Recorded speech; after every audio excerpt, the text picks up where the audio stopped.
ꯃꯌꯥꯝꯕꯨ ꯑꯍꯥꯟꯕꯃꯛꯇꯗ ꯏꯀꯣꯛꯅꯣꯅ ꯈꯨꯔꯨꯝꯖꯔꯤ ꯑꯃꯗꯤ ꯇꯔꯥꯝ ꯅꯣꯛꯆꯔꯤ channel ꯄꯣꯊꯥꯃꯤꯟꯅꯁꯤ ꯈꯪꯃꯤꯟꯅꯁꯤ channel ꯑꯁꯤꯅ ꯂꯦꯞꯄ ꯅꯥꯏꯗꯅ ꯆꯌꯣꯜ ꯈꯨꯗꯤꯡꯒꯤ ꯅꯣꯡꯃꯥꯏꯖꯤꯡ ꯅꯨꯃꯤꯠ ꯈꯨꯗꯤꯡꯒꯤ ꯊꯝꯖꯔꯤꯕ ꯆꯌꯣꯜꯒꯤ ꯔꯥꯁꯤꯐꯣꯜꯗ ꯉꯁꯤꯁꯨ ꯄꯨꯗꯨꯅ ꯂꯥꯛꯆꯔꯤ ꯉꯁꯤ ꯑꯣꯛꯇꯣꯕꯔꯒꯤ ꯇꯥꯡ 30ꯗꯒꯤꯅ ꯂꯥꯛꯀꯗꯧꯔꯤꯕ ꯅꯕꯦꯝꯕꯔꯒꯤ ꯇꯥꯡ 5 ꯐꯥꯎꯕꯒꯤ ꯑꯣꯏꯕ ꯆꯌꯣꯜ ꯑꯁꯤꯒꯤ ꯔꯥꯁꯤꯐꯣꯜ ꯈꯨꯗꯣꯜ ꯇꯝꯖꯒꯦ ꯉꯁꯤꯒꯤ ꯆꯌꯣꯜꯒꯤ ꯔꯥꯁꯤꯐꯣꯜꯁꯨ ꯃꯍꯧꯁꯥꯒꯨꯝꯅ ꯇꯥꯡꯀꯛ ꯑꯅꯤ ꯊꯣꯛꯅ ꯊꯝꯖꯒꯦ ꯉꯁꯤꯒꯤ ꯇꯥꯡꯀꯛꯇ ꯇꯥꯡ 30ꯗꯒꯤꯅ ꯇꯥꯡ 2 ꯐꯥꯎꯕꯒꯤ ꯑꯃ ꯑꯗꯨꯒ ꯂꯦꯝꯍꯧꯔꯤꯕ ꯅꯕꯦꯝꯕꯔꯒꯤ ꯇꯥꯡ 3ꯗꯒꯤꯅ ꯅꯕꯦꯝꯕꯔꯒꯤ ꯇꯥꯡ 5 ꯐꯥꯎꯕꯒꯤ ꯑꯃ ꯈꯨꯗꯣꯜ ꯇꯝꯖꯒꯦ ꯔꯥꯁꯤꯐꯣꯜ ꯈꯨꯗꯤꯡꯃꯛꯇ ꯍꯛꯆꯥꯡꯒꯤ ꯑꯣꯏꯕ ꯆꯌꯣꯜꯁꯤꯗ ꯀꯔꯤ ꯐꯣꯜ ꯂꯩꯔꯤ ꯑꯃꯗꯤ ꯃꯍꯩ ꯃꯁꯤꯡꯒꯤ ꯐꯣꯜ ꯂꯣꯏꯅꯅ ꯃꯔꯨꯑꯣꯏꯅ ꯄꯥꯈꯪ ꯂꯩꯁꯥꯕꯤꯁꯤꯒꯤ ꯐꯣꯜ ꯈꯨꯗꯣꯜ ꯇꯝꯖꯒꯅꯤ ꯃꯦꯁ ꯔꯥꯁꯤꯐꯣꯜꯗꯒꯤ ꯍꯧꯖꯔꯒ ꯑꯔꯣꯏꯕꯗ ꯃꯍꯧꯁꯥꯒꯨꯝꯅꯗꯃꯛ ꯃꯤꯟꯅ ꯔꯥꯁꯤꯐꯣꯜ ꯈꯨꯗꯣꯜ ꯇꯝꯖꯔꯒ ꯂꯣꯏꯁꯤꯟꯖꯒꯗꯕꯅꯤ ꯉꯁꯤꯒꯤ ꯆꯌꯣꯜꯒꯤ ꯔꯥꯁꯤꯐꯣꯜ ꯈꯨꯗꯣꯜ ꯇꯝꯖꯔꯛꯀꯦ ꯉꯁꯤꯒꯤ ꯆꯌꯣꯜꯒꯤ ꯔꯥꯁꯤꯐꯣꯜ ꯑꯁꯤ ꯊꯝꯖꯗ꯭ꯔꯤꯉꯩꯗ ꯃꯤꯌꯥꯝꯒꯤ ꯃꯐꯝꯗ ꯅꯣꯂꯨꯛꯅ ꯋꯥꯐꯝ ꯑꯃꯇꯪ ꯊꯝꯖꯍꯧꯒꯦ ꯆꯦꯅꯦꯜ ꯑꯁꯤꯅ ꯍꯥꯏꯕꯗꯤ ꯄꯤꯀꯦ ꯆꯦꯅꯦꯜꯅ ꯃꯃꯥꯡ ꯆꯍꯤꯗꯒꯤ ꯍꯧꯗꯨꯅ ꯅꯤꯡꯉꯣꯜ ꯆꯥꯛꯀꯧꯕꯒ ꯃꯔꯤ ꯂꯩꯅꯅ ꯅꯤꯡꯉꯣꯜ ꯐꯣꯇꯣ ꯀꯟꯇꯦꯁ ꯄꯥꯡꯊꯣꯛꯆꯈꯤꯕꯗꯨꯒꯤ ꯃꯅꯨꯡ ꯆꯟꯅ ꯆꯍꯤꯒꯤꯁꯨ ꯅꯤꯡꯉꯣꯜ ꯆꯥꯛꯀꯧꯕꯒ ꯃꯔꯤ ꯂꯩꯅꯅ ꯑꯅꯤꯔꯛ ꯁꯨꯕ ꯅꯤꯡꯉꯣꯜ ꯐꯣꯇꯣ ꯀꯟꯇꯦꯁ ꯄꯥꯡꯊꯣꯛꯆꯔꯒꯅꯤ ꯍꯥꯏꯔꯤꯕꯁꯤ ꯃꯃꯥꯡꯒꯤ ꯆꯌꯣꯜꯒꯤ ꯔꯥꯁꯤꯐꯣꯜꯗꯁꯨ ꯊꯝꯖꯈꯤꯕꯗꯨꯅꯤ ꯉꯁꯤ ꯇꯥꯡ 30 ꯑꯁꯤꯅ ꯃꯌꯥꯝꯅ ꯐꯣꯇꯣ ꯊꯥꯒꯠꯄꯤꯔꯛꯄꯒꯤ ꯑꯔꯣꯏꯕ ꯅꯨꯃꯤꯠ ꯑꯣꯏꯕꯅ ꯀꯟꯇꯦꯁꯁꯤꯗ ꯌꯥꯎꯕꯤꯅꯤꯡꯕ ꯅꯤꯡꯉꯣꯜ ꯑꯣꯏꯕꯤꯁꯤꯡꯅ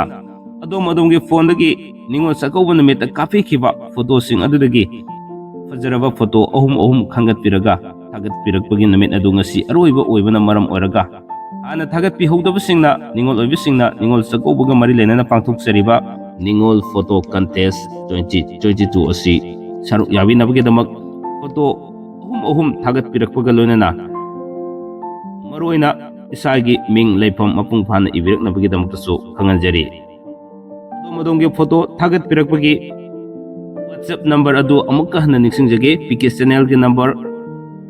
7005983396 ꯅꯝꯕꯔ ꯑꯃꯨꯛꯀ ꯍꯥꯏꯖꯒꯦ 7005983396 ꯍꯥꯏꯔꯤꯕ ꯅꯝꯕꯔ ꯑꯁꯤꯗ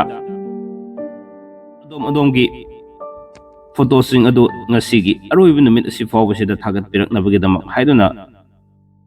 ꯅꯤꯡꯉꯣꯜ ꯐꯣꯇꯣ ꯀꯟꯇꯦꯁꯀꯤ ꯃꯥꯏꯀꯩꯗꯒꯤ ꯍꯟꯅ ꯅꯣꯂꯨꯛꯅ ꯅꯤꯡꯁꯤꯡꯖꯔꯤ ꯑꯗꯨꯒ ꯐꯣꯇꯣ ꯀꯟꯇꯦꯁ ꯑꯁꯤ ꯑꯊꯨꯕ ꯃꯇꯝꯗ ꯃꯤꯌꯥꯝꯗ ꯊꯥꯒꯠꯆꯗꯨꯅ ꯃꯤꯌꯥꯝꯅ ꯈ꯭ꯋꯥꯏꯗꯒꯤ ꯄꯥꯝꯅꯕ ꯐꯣꯇꯣꯁꯤꯡ ꯑꯗꯨ ꯀꯔꯝꯕꯅꯣ ꯍꯥꯏꯕꯗꯨ ꯈꯪꯍꯟꯖꯔꯤ ꯍꯥꯏꯔꯒ ꯄ꯭ꯔꯥꯏꯖ ꯄꯤꯖꯒꯗꯕꯅꯤ ꯉꯁꯤꯒꯤ ꯑꯣꯏꯅꯗꯤ ꯑꯗꯣꯝꯒꯤ ꯐꯣꯟꯗ ꯌꯥꯎꯕꯤꯔꯤꯕ ꯑꯗꯣꯝꯅ ꯀꯥꯞꯄꯤꯈꯤꯕ ꯐꯣꯇꯣꯁꯤꯡ ꯑꯗꯨ ꯉꯁꯤ ꯑꯔꯣꯏꯕ ꯅꯨꯃꯤꯠꯁꯤꯗ ꯊꯥꯒꯠꯄꯤꯔꯛꯎ ꯍꯥꯏꯔꯒ ꯉꯁꯤꯒꯤ ꯆꯌꯣꯜꯒꯤ ꯔꯥꯁꯤꯐꯣꯜꯗ ꯑꯃꯨꯛ ꯃꯥꯏ ꯑꯣꯟꯁꯤꯟꯃꯤꯟꯅꯔꯁꯤ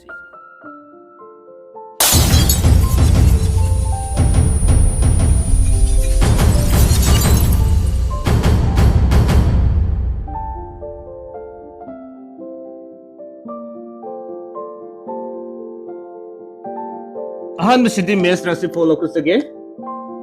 ꯃꯦꯁ ꯔꯥꯁꯤꯐꯣꯜꯒꯤ ꯑꯣꯏꯅ ꯑꯍꯥꯟꯕ ꯇꯥꯡꯀꯛꯀꯤ ꯇꯥꯡ 30ꯗꯒꯤꯅ ꯇꯥꯡ 2 ꯐꯥꯎꯕꯒꯤ ꯃꯅꯨꯡꯗ ꯁꯦꯜ ꯃꯈꯣꯡ ꯄꯥꯟꯒꯅꯤ ꯃꯔꯤ ꯃꯇꯥ ꯎꯅꯒꯅꯤ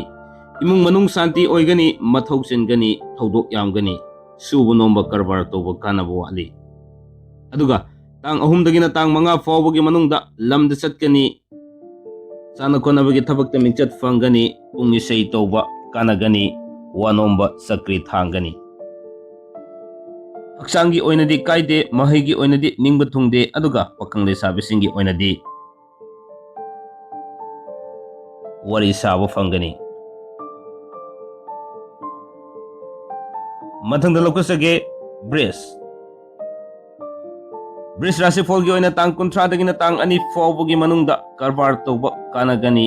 ꯑꯅꯧꯕ ꯄꯣꯠꯆꯩ ꯂꯦꯞꯁꯤꯟꯒꯅꯤ ꯁꯦꯜ ꯃꯈꯣꯡ ꯄꯥꯟꯒꯅꯤ ꯃꯔꯤ ꯃꯇꯥꯒ ꯄꯨꯟꯅ ꯆꯥꯃꯤꯟ ꯊꯛꯃꯤꯟꯅꯒꯅꯤ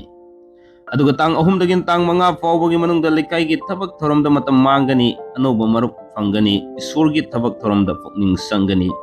ꯐꯝ ꯍꯣꯡꯒꯅꯤ ꯍꯛꯆꯥꯡꯒꯤ ꯑꯣꯏꯅꯗꯤ ꯀꯥꯏꯗꯦ ꯃꯍꯩꯒꯤ ꯑꯣꯏꯅꯗꯤ ꯅꯤꯡꯕ ꯊꯨꯡꯗꯦ ꯑꯗꯨꯒ ꯄꯥꯈꯪ ꯂꯩꯁꯥꯕꯤꯁꯤꯡꯒꯤ ꯑꯣꯏꯅꯗꯤ ꯊꯨꯡꯅꯒꯅꯤ ꯑꯍꯨꯝꯁꯨꯕꯗ ꯂꯧꯈꯠꯆꯒꯦ ꯃꯤꯊꯨꯟ ꯔꯥꯁꯤꯐꯣꯜꯒꯤ ꯑꯣꯏꯅ ꯇꯥꯡ 30ꯗꯒꯤꯅ ꯇꯥꯡ 2 ꯐꯥꯎꯕꯒꯤ ꯃꯅꯨꯡꯗ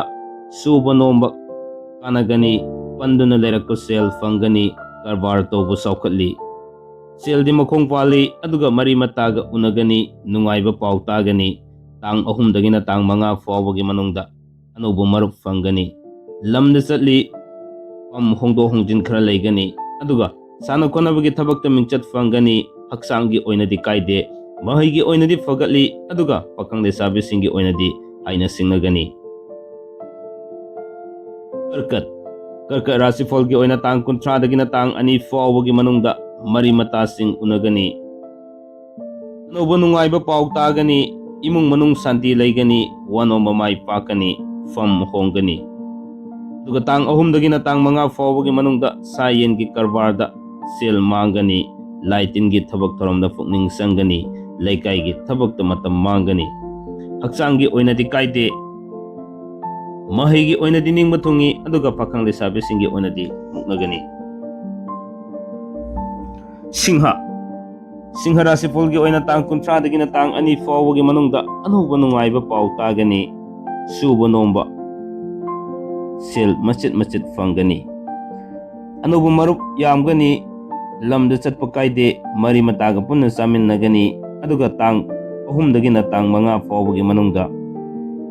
leikai gi thabak thoramda sel mangani mathau chingani thodok yamgani haksangi oinadi kok nungairoi mahigi oinadi ningma thungde aduga pakhang lesabi singi oinadi muknagani mathangda lokujage kanya rasifol gi oina tang kuntra dagina tang ani fawbagi manungda sel makong pangani suba nomba karbar toba kanagani lamda chatpa kaide wano mamai fakani mina sanbigani aduga tang kuntra dagina tang manga ngakpigani tang ahumdagina tang manga fawbagi manungda kongkhut naba tawgani aduga thabak hainingloi lila drama yengningloi fam hongani aduga mahigi oinadi kaide pakhang lesabi singi oinadi muknagani mathangda lokusage tulla rasifol gi oina tang kuntra dagina tang ani fawbagi manungda wakhalga thabakka manaroi khanbana ama tawrakpana ama fangbana ama oigani imung manung wakhal fawdoknade sel makong pangani suba nomba karbar toba mayai oina kanagani fam hongani duga tang ahumdagina tang manga fawbagi manungda lamda chatpa kaide mingonda leikhiba sel fangani pochai lepseli haksangi oinadi thoidokna kaide mahigi oinadi ningba thungde aduga pakhang lesabi singi oinadi wari saba fangani mathangda lokusage brisik rasifol gi oina tang kuntra dagina tang ani fawbagi manungda wakhal sarang nagani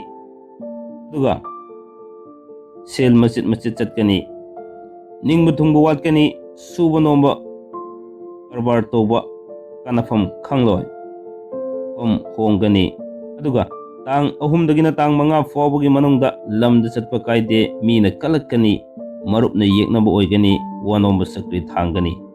haksangi oinadi puk kong nungairoi aduga mahigi oinadi ningbu thungde pakhang lesabi singi oinadi muknagani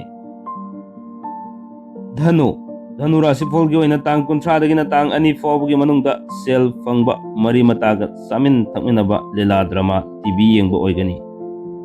fam kagani suba nomba karbar toba kanagani lamda chatpa kaide aduga tang ahumdagina tang manga fawbagi manungda mingchat fangani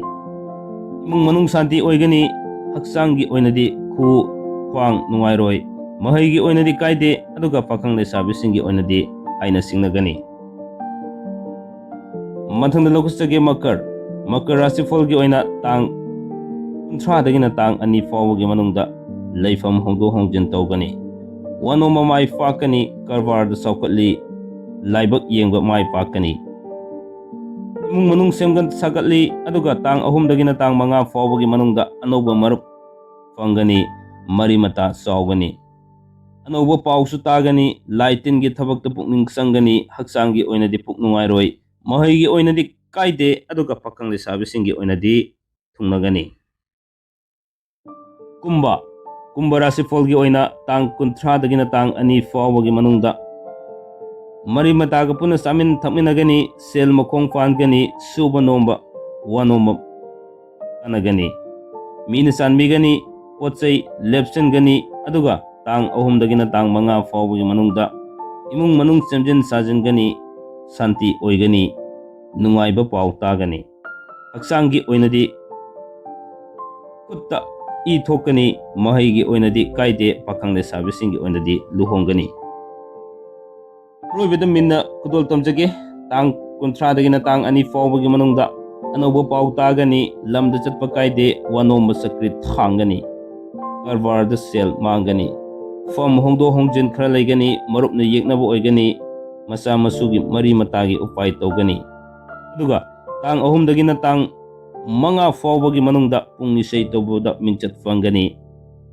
ꯏꯃꯨꯡ ꯃꯅꯨꯡ ꯁꯦꯝꯒꯠ ꯁꯥꯒꯠꯂꯤ, ꯍꯛꯆꯥꯡꯒꯤ ꯑꯣꯏꯅꯗꯤ ꯈꯨ ꯈ꯭ꯋꯥꯡ ꯅꯨꯡꯉꯥꯏꯔꯣꯏ, ꯃꯍꯩꯒꯤ ꯑꯣꯏꯅꯗꯤ ꯀꯥꯏꯗꯦ, ꯄꯥꯈꯪ ꯂꯩꯁꯥꯕꯤꯁꯤꯡꯒꯤ ꯑꯣꯏꯅꯗꯤ ꯊꯨꯡꯅꯒꯅꯤ꯫ ꯑꯁꯨꯝꯅ ꯉꯁꯤꯒꯤ ꯊꯝꯖꯔꯤꯕ ꯆꯌꯣꯜꯒꯤ ꯔꯥꯁꯤꯐꯣꯜ ꯑꯁꯤ ꯃꯇꯥꯡ ꯑꯁ꯭ꯋꯥꯏꯗ ꯇꯦꯟꯁꯤꯟꯖꯅꯕꯒꯤ ꯇꯥꯟꯖꯥꯗ ꯌꯧꯔꯛꯂ ꯃꯥꯜꯂꯦ꯫ ꯃꯤꯌꯥꯝꯅ ꯂꯣꯏꯕ ꯐꯥꯎꯕ ꯇꯥꯕꯤꯕ ꯑꯃꯗꯤ ꯃꯤꯠꯌꯦꯡ ꯇꯥꯕꯤꯕꯒꯤꯗꯃꯛ ꯉꯛꯄ ꯂꯩꯇꯅ ꯊꯥꯒꯠꯆꯔꯤ꯫